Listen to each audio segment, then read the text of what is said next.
哈嘍，大家好，歡迎收看王力宏的演唱會 vlog， 哦不是騰勢 N9的上市發布會。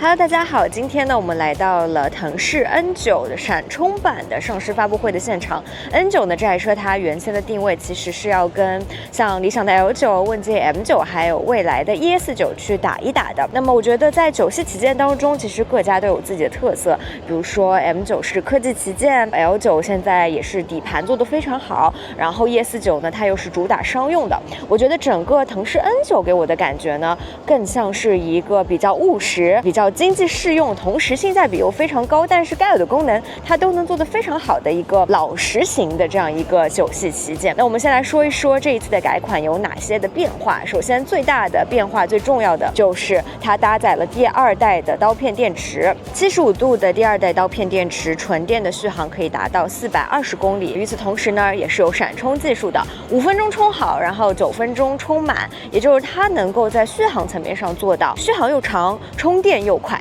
在這個充電方面呢，我覺得目前為止比亞迪的閃充絕對是非常非常領先的。那麼從這個維度上來說，這一台騰勢 N9也是斷崖式的領先其他的幾台9系旗艦的。那車身尺寸上呢，是超過5.2米的車長，3125的軸距，整個線條的利用上來看呢，就會覺得它是非常大氣，然後很穩也很乾淨的。這一次還有一個比較大的改變呢，其實是體現在它的車廂內的，比如說是有了金山棕的這個新的配色，同時整個車廂內部呢也用了更多的軟質的包裹，還有納帕真皮，整個設計呢會讓人感覺非常的精緻。當然啦，像冰箱、彩電、大沙發也是一樣悉數到位的。我覺得整個質感和視覺上來說呢，它的座艙的豪華感是比原先要好出非常多的。此外呢，這一次騰勢 N9也會配備天神之眼 5.0、E3方和雲輦 A 的技術。這一次呢，騰勢 N9的正式上市價格是40.98、43.98和46.98，3個配置的版本。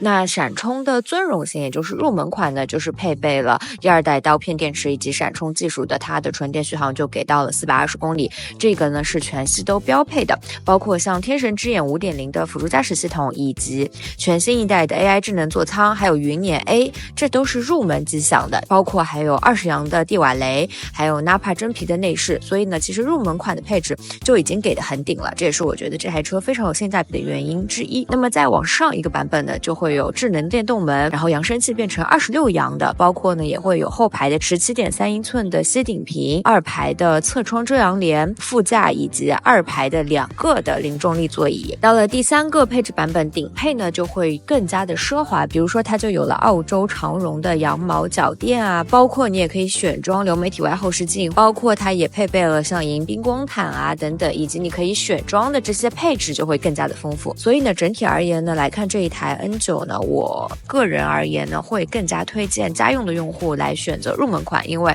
我們最想要的，比如說像閃充啊，或者天神之眼、雲輦 A 這些最重要的配置，它是入門款就直接給到了的。而中配呢，相對來說就能夠更好的提升你的用車體驗，但是大頂配呢，直接就是一個給到一個夯一個奢。所以呢，如果你是家庭用戶來說呢，這個40.98萬元的配置就能夠很好的滿足你的需求了。